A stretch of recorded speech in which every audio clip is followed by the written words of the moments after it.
Good morning, or good evening, good afternoon, whatever time of day you're watching this.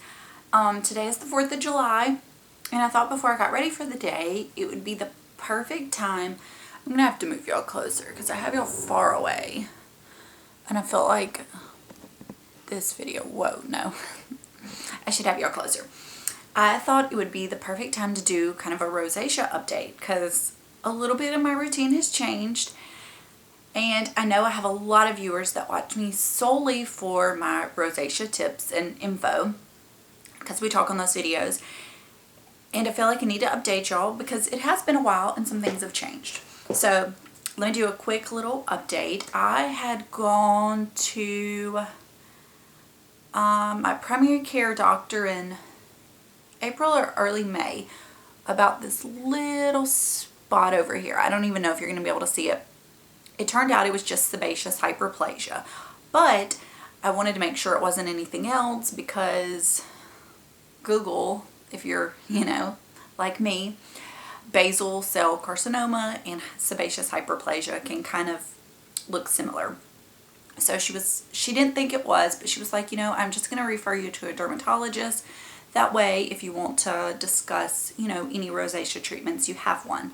Because my previous dermatologist that I was seeing years ago, she doesn't take my insurance anymore, and quite honestly, we were just at a stalemate with our treatments.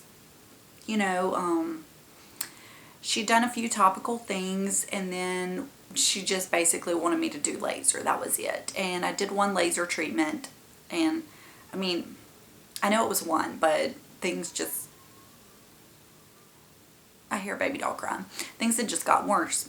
So anyways, and then if y'all don't know, Vera, she's 3.5 now, and we quit nursing last year in May. So since basically this year in this time in 2015, summer of 2015, early summer, I've been breastfeeding or pregnant since then until this past year.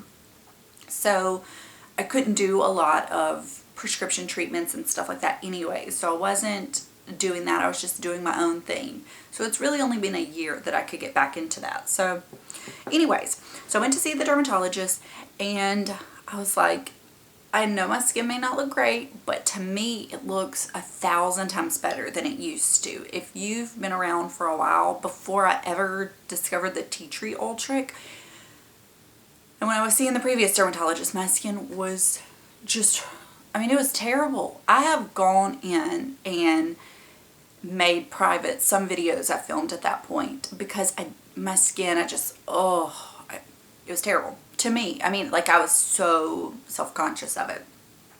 So she looked at my skin and she decided to put me on the metronidazole gel. This is pretty much like the basic beginner rosacea treatment that you can get from the dermatologist, which I didn't try it before because the other derm had suggested we just, I think, jump straight into Fination, which at the time was like the hard hitter. It was before Soolantra came out. So she was saying Soolantra. Okay, well, my primary care had actually tried to prescribe me Soolantra, but my insurance wouldn't cover it unless I had tried this one first.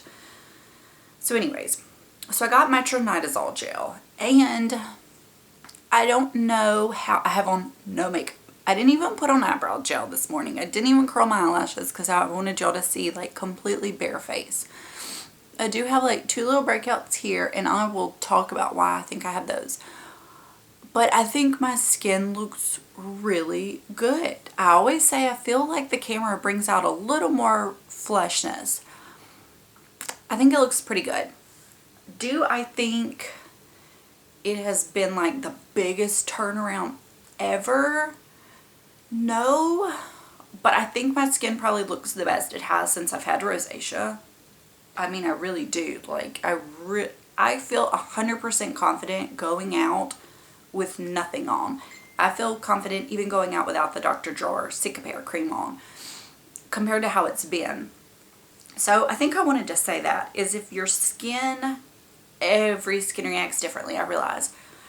And we didn't try this before, but I don't think it would have even made a difference in my skin back then, like early 2015, maybe late 2014, I think. I don't think it would have made a difference in my skin at all, because my skin, it was just so reactive, so full of the pustules, just very, very irritated. If I have any of those videos still up, I will try to link one so you can see what it looked like at the worst, if I have any of those, just in case you haven't been around that long and you're curious how far I've come. Like, I have no active pustules, none whatsoever.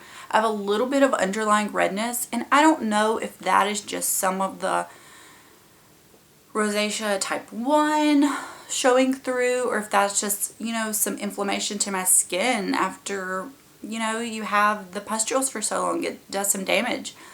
Now this, like I said, I'll get to the breakouts. So I don't know. I feel like if cilantro had been out back then, it might have been amazing for me. It's hard to say. I still haven't used cilantro.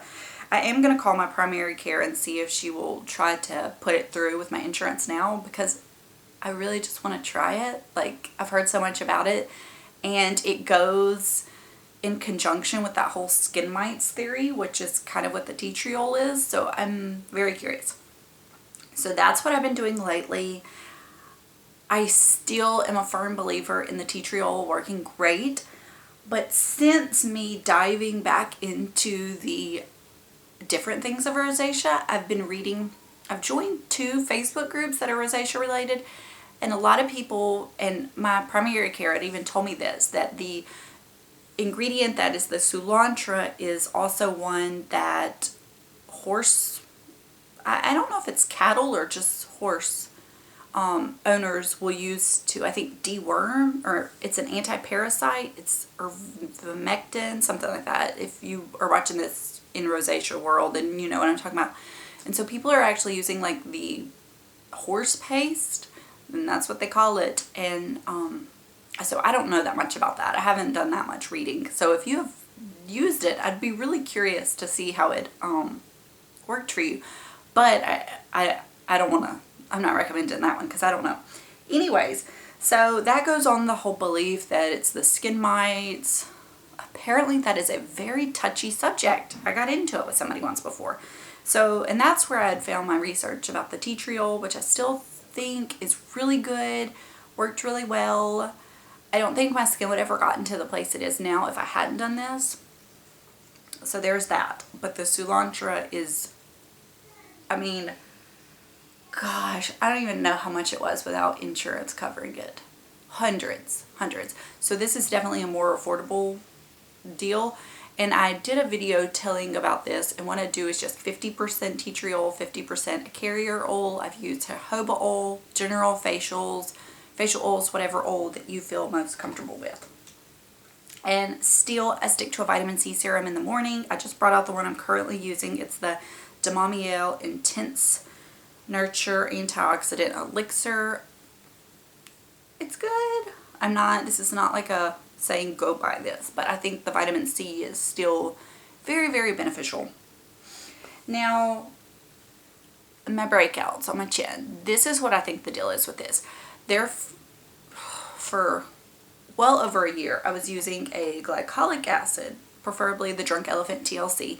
That's my favorite of them, which glycolic is really irritating to rosacea a lot of times, but it wasn't to me.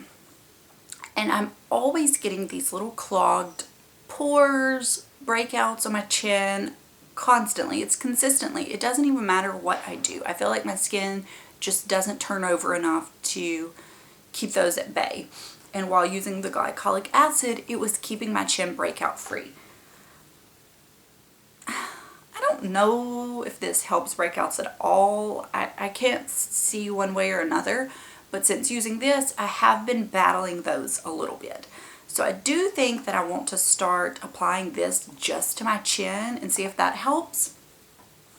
I will say I'd had some really intense purging with this in the first maybe 2 weeks, like cystic acne purging, which that, you know, I talked to my derm and it was really confusing because this isn't an acne medication, but she said it can happen. So I do want to say that.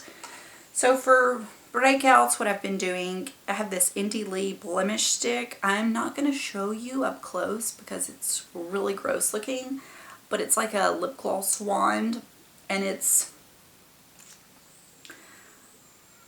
a salicylic acid based, I believe. It's just a clear liquid.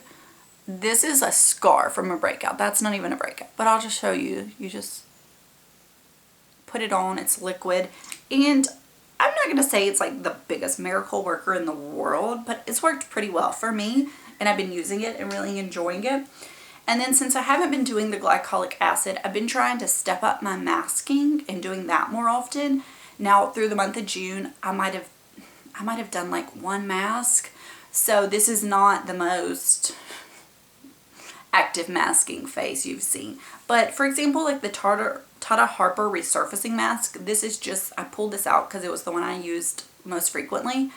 Just any resurfacing mask, I feel like that's helped me not using, since I haven't been using glycolic acid on the regular, I feel like doing the resurfacing mask more often has helped.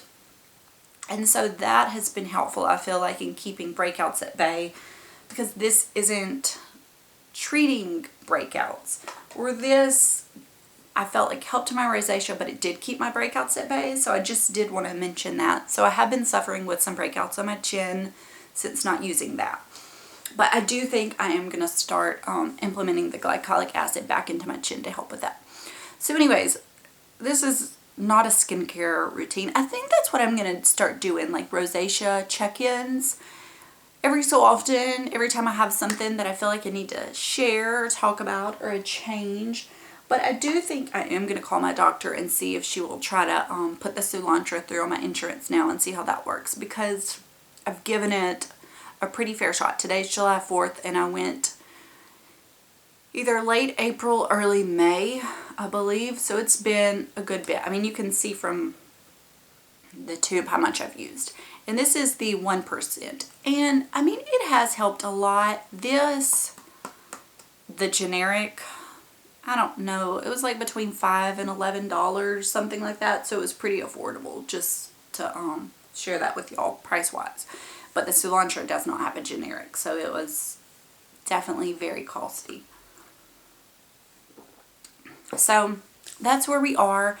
If you're one of my rosacea watchers, let me know how your skin's doing. Let me know if I know some of you have started the tea tree oil, and some of you do come back and tell me that it's helped you a lot. So let me know if it's still helping. And there's like ebbs and flow throughout anything. Like even with this, it's cleared up my skin so well, but like 2 weeks to a week before my period, my skin, I'll have a flare up. I mean, I'll get little pustules and my skin will be extra red. It's just the hormones. I don't think it's anything that I can help or change. We've talked before that I've taken out different things in my diet, spicy foods, hot foods, all that, and I never see any real results. I did read someone said that if they feel a flare-up coming on, they'll take a Benadryl. I've never tried that. I'm curious if that would help. If I feel a flare-up coming on and I can remember, I may try that next time just to see. Granted, we can't, live on Benadryl, but the summer, the heat, the sun, it definitely does make my rosacea worse, and I've been so good about wearing a hat when I go out in the sun. I'm really good about sunscreen. Sometimes I don't mention it in my videos because I feel like if I'm talking about makeup, I don't show it, and if I'm talking about skincare, sometimes I don't show it, but I definitely do use facial sunscreen. So, but that's all I have for you today. So I hope you've enjoyed this. Just let me know where you are with it, and I think you'll enjoy when I talk about it, so I do want to make it will be like a video series, Rosacea check-in, or if you have a catchy name for it, let me know. So that's all for today. I will let you guys go. Bye.